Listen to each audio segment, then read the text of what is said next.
जय माँ लक्ष्मी। क्या आप भी अपनी जिंदगी से कंगाली, कर्ज और तंगी को हमेशा के लिए मिटाना चाहते हैं? क्या आपको लगता है कि कड़ी मेहनत के बाद भी आपके पास पैसा नहीं टिकता?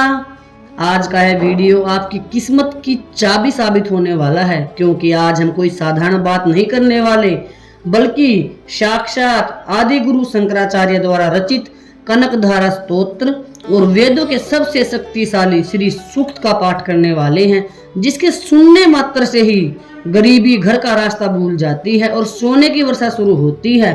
अगर माता लक्ष्मी कृपा पाने चाहते हैं तो आइए शुरू करते हैं इस वीडियो को और लास्ट तक जरूर सुनिएगा। सबसे पहले जान लेते हैं इस स्तोत्र की रचना किसने, क्यों और कैसे की थी। यह घटना तब की है जब आदि गुरु शंकराचार्य केवल एक छोटे बालक थे और संन्यास ले चुके थे। सन्यासी बालक रोज किसी न किसी के घर भिक्षा मांगने जाते थे। एक दिन बालक शंकराचार्य एक बेहद गरीब ब्राह्मण के घर के सामने पहुंचे और आवाज लगाई, भिक्षामदेही, मुझे भिक्षा दीजिए। उस घर में से एक अत्यंत गरीब और बूढ़ी ब्राह्मणी बाहर निकल कर आई। उसके घर में अन्न का एक दाना भी नहीं था। वह बेचारी अंदर दौड़ी दौड़ी गई कि इस तेजस्वी बालक को भिक्षा में क्या दे, लेकिन पूरे घर में ढूंढने के बाद भी उसे कुछ नहीं मिला। अंत में उसे एक कोने में एक छोटा सा सूखा हुआ आंवला मिला। वह आंवला इतना सूखा था कि उसे कोई खा भी नहीं सकता था। वह ब्राह्मणी बाहर आई और रोते हुए बोली, बेटा, मेरे पास तुम्हारे देने के लिए इस सूखे आंवले के अलावा और कुछ नहीं है। मैं बहुत अभागिन हूँ। उसने वह आंवला पूरी श्रद्धा और आंसुओं के साथ बालक शंकराचार्य की झोली में डाल दिया। उस बूढ़ी औरत की निश्चल भक्ति और अपनी कंगाली पर बहते आंसू देखकर बालक शंकराचार्य का हृदय पिघल गया। उन्होंने वहीं खड़े खड़े साक्षात माता लक्ष्मी का ध्यान किया और उनसे प्रार्थना की कि इस देवी की गरीबी दूर करे।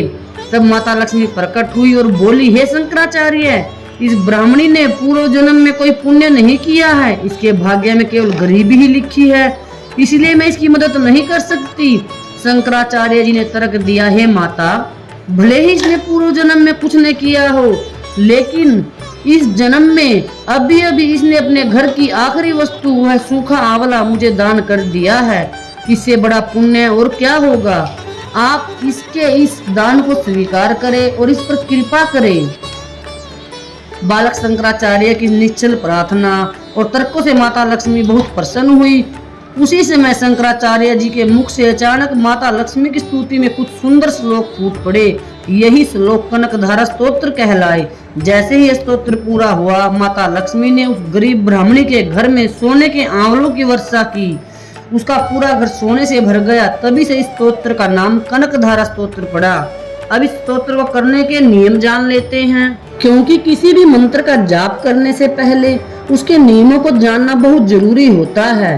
कनकधारा स्तोत्र, सुबह स्नान करके साफ या पीले लाल वस्त्र पहने, माता लक्ष्मी की मूर्ति या श्रीयंत्र के सामने घी का दीपक जलाएं। पूरी श्रद्धा और शांत मन से इस पाठ को खुद करें या वीडियो चलाकर ध्यान से सुने। कनकधारा स्तोत्र के लाभ जान लीजिए। यह असंभव को भी संभव बना देता है, कर्ज से मुक्ति मिलती है और धन के नए मार्ग खुलते हैं। श्री सूक्त, इसके पाठ से घर की नकारात्मक ऊर्जा खत्म होती है, व्यापार में वृद्धि होती है और सुख समृद्धि का वास होता है। जब भी आप इस स्तोत्र का पाठ करना चाहे तो माता लक्ष्मी के सामने संकल्प ले कि आप 11 दिन करेंगे या 21 दिन करेंगे। चमत्कार देखने के लिए संकल्प के साथ इस मंत्र का जाप करें। आइए सभी मिलकर माता लक्ष्मी का जयकारा लगाते हैं और इस स्तोत्र का पाठ शुरू करते हैं। जय माँ लक्ष्मी। जैसे भ्रमरी अर्ध खिले पुष्पों से अलंकृत तमाल तलु का आश्रय लेती है, उसी प्रकार जो प्रकाश श्री हरि के रोमांच से सुशोभित श्री अंगों पर निरंतर पड़ता रहता है तथा जिसमें संपूर्ण ऐश्वर्य का निवास है, संपूर्ण मंगलों की अधिष्ठात्री देवी भगवती महालक्ष्मी, वह कटाक्ष मेरे लिए मंगलदायी हो। जैसे भ्रमरी महान कमल दल पर मंडराती रहती है, उसी प्रकार जो श्री हरि के मुख अरविंद की ओर बराबर प्रेम पूर्वक जाती है और लज्जा के कारण लौट आती है, समुद्र कन्या लक्ष्मी की वह मनोहर मुग्ध दृष्टि माला मुझे धन संपत्ति प्रदान करे, जो संपूर्ण देवताओं के अधिपति इंद्र के पद का वैभव विलास देने में समर्थ है। मधुहंता श्री हरि को भी अधिकाधिक आनंद प्रदान करने वाली है तथा जो नीलकमल के भीतरी भाग के समान मनोहर जान पड़ती हैं, उन लक्ष्मी जी के अधखुले नेत्रों की दृष्टि क्षण भर के लिए मुझ पर थोड़ी सी अवश्य पड़े।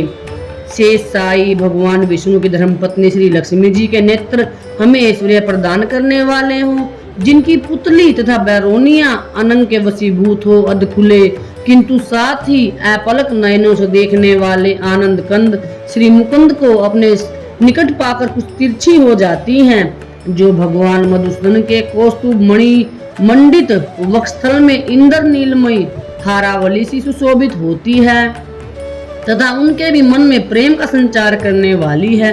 वह कमल कुंज वासनी कमला की कटाक्ष माला मेरा कल्याण करे। जैसे मेघों की घटा में बिजली चमकती है, उसी प्रकार जो कैटभ शत्रु श्री विष्णु के काली मेघमाला के श्याम सुंदर वक्षस्थल पर प्रकाशित होती है, जिन्होंने अपने आविर्भाव से भृगुवंश को आनंदित किया है तथा जो समस्त लोकों की जननी है, उन भगवती लक्ष्मी की पूजनीय मूर्ति मुझे कल्याण प्रदान करे। समुद्र कन्या कमला की वह मंद अलस मंथर और अर्धोन्मीलित दृष्टि, जिसके प्रभाव से कामदेव ने मंगलमय भगवान मधुसूदन के हृदय में प्रथम बार स्थान प्राप्त किया था, यहाँ मुझ पर पड़े। भगवान नारायण की प्रेयसी लक्ष्मी का नेत्र रूपी मेघ दया रूपी अनुकूल पवन से प्रेरित हो दुष्कर्म धन आगम विरोधी अशुभ प्रारब्ध रूपी धाम को चिरकाल के लिए दूर हटाकर विषाद रूपी धर्मजन्य ताप से पीड़ित मुझ दीन रूपी चातक पर धन रूपी जलधारा की वृष्टि करे।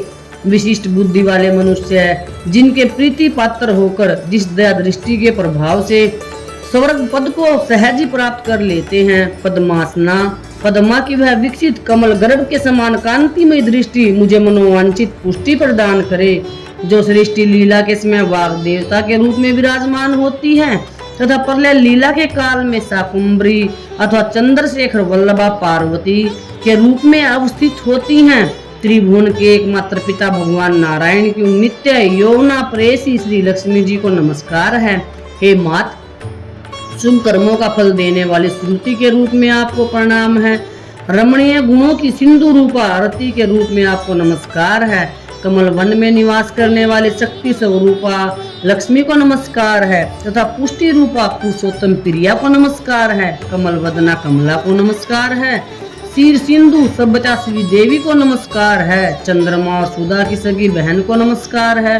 भगवान नारायण की वल्लभा को नमस्कार है।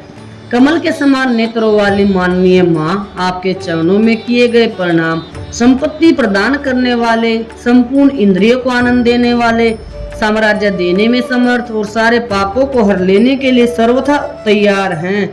वे सदा मुझे ही अवलंबन दे, मुझे ही आपकी चरण वंदना का शुभ अवसर सदा प्राप्त होता रहे। जिनके कृपा कटाक्ष के लिए की गई उपासना उपासक के लिए संपूर्ण मनोरथ हो और संपत्तियों का विस्तार करती है। श्री हरि की हृदयेश्वरी उन्हीं आप लक्ष्मी देवी को मैं मन वाणी और शरीर से भजन करता हूँ। हे भगवती हरि प्रिया, तुम कमल वन में निवास करने वाली हो। तुम्हारे हाथों में नीला कमल सुशोभित है।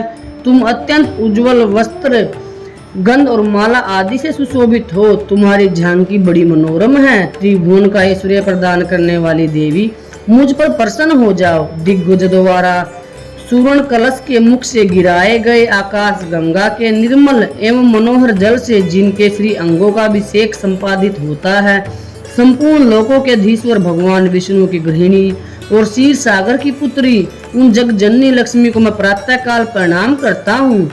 कमल नयन केशव की कमनीय कामनी कमले, मैं किंचन दीनहीन मनुष्यों में अग्रगण्य हूँ, इसलिए तुम्हारी कृपा का स्वाभाविक पात्र हूँ। तुम उमड़ती हुई करुणा की बाढ़ की तरंगों की तरह कटाक्षों द्वारा मेरी ओर देखो। जो मनुष्य इन स्तुतियों द्वारा प्रतिदिन वेत्री स्वरूपा त्रिभुवन जननी भगवती लक्ष्मी की स्तुति करते हैं, वे इस भूतल पर महान गुणवान और अत्यंत सौभाग्यशाली होते हैं तथा विद्वान पुरुष भी उनके मनोभावों को जानने के लिए उत्सुक रहते हैं। अब लक्ष्मी माता के दूसरे मंत्र, जो कि बहुत चमत्कारी है, श्री सूक्त के बारे में जानते हैं। किसकी रचना कैसे हुई थी?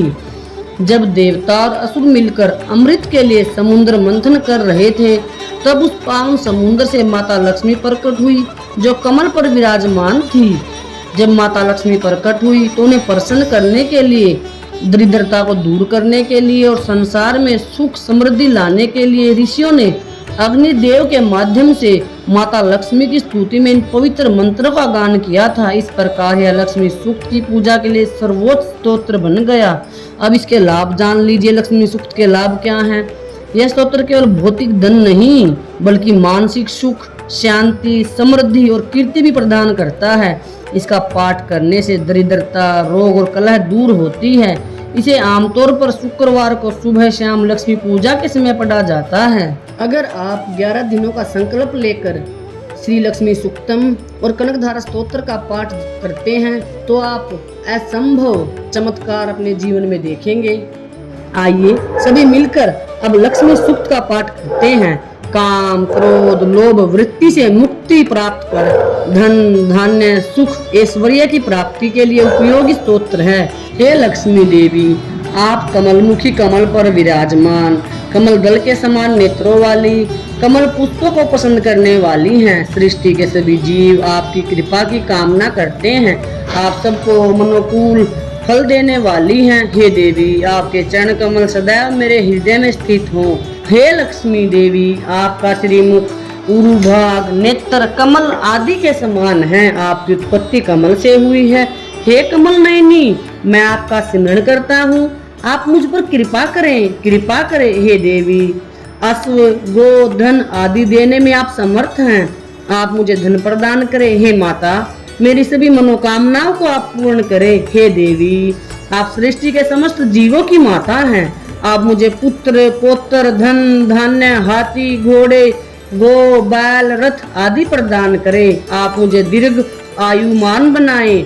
हे लक्ष्मी, आप मुझे अग्नि, धन, वायु, सूर्य, जल, बृहस्पति, वरुण आदि की कृपा द्वारा धन की प्राप्ति कराए। हे वैंते पुत्र गरुड़, वृत्तासुर के वध करता इंद्र आदि समस्त देव जो अमृत पीने वाले हैं, मुझे अमृत युक्त धन प्रदान करे। इस सूक्त का पाठ करने वाले की क्रोध, मत्सर, लोभ व अन्य अशुभ कर्मों में वृत्ति नहीं रहती। वे सत्कर्म की ओर प्रेरित होते हैं। हे त्रिभुवनेश्वरी, हे कमल निवासिनी, आप हाथ में कमल धारण किए रहती हैं। श्वेत स्वच्छ वस्त्र, चंदन व माला से युक्त हैं। हे विष्णु प्रिया देवी, आप सबके मन की जानने वाली हैं। आप मुझ दीन पर कृपा करें। आप मुझ दीन पर कृपा करें। आप मुझ दीन पर कृपा करें। भगवान विष्णु की प्रिय पत्नी माधव प्रिया, भगवान अच्युत की प्रेयसी, समा की मूर्ति लक्ष्मी देवी, मैं आपको बारंबार नमन करता हूँ। हम महादेवी लक्ष्मी का समन करते हैं। विष्णु पत्नी लक्ष्मी हम पर कृपा करें। वे देवी हमें सत्कार्यों की ओर प्रवृत्त करें। जो चंद्रमा की आभा के समान शीतल और सूर्य के समान परम तेजों में हैं, उन परमेश्वरी लक्ष्मी जी की हम आराधना करते हैं। इस लक्ष्मी सूक्त का पाठ करने से व्यक्ति श्री, तेज, आयु, स्वास्थ्य से युक्त होकर शोभायमान रहता है। वह धन, धान्य व पशु धन संपन्न पुत्रवान होकर दीर्घायु होता है। प्यारे भक्तों, यह थे माता लक्ष्मी को प्रसन्न करने के 2 सबसे अचूक और महाशक्तिशाली पाठ। अगर आप रोज इन्हें नहीं पढ़ सकते तो सुबह उठकर इस वीडियो को चलाकर केवल सुन भी लेंगे तो भी आपके घर की गरीबी धीरे धीरे समाप्त हो जाएगी। कमेंट बॉक्स में अपनी हाजिरी लगाए और पूरी श्रद्धा से लिखे जय माँ लक्ष्मी। अगर वीडियो अच्छी लगी हो तो इसे लाइक करें, अपने परिवार के साथ शेयर करें और हमारे चैनल को सब्सक्राइब करना बिल्कुल न भूलें ताकि ऐसे ही दिव्य जानकारी आपको मिलती रहे। माता लक्ष्मी आप सभी का कल्याण करे। आप सभी ने अपना कीमती समय दिया, इसके लिए आप सभी का कोटि कोटि धन्यवाद।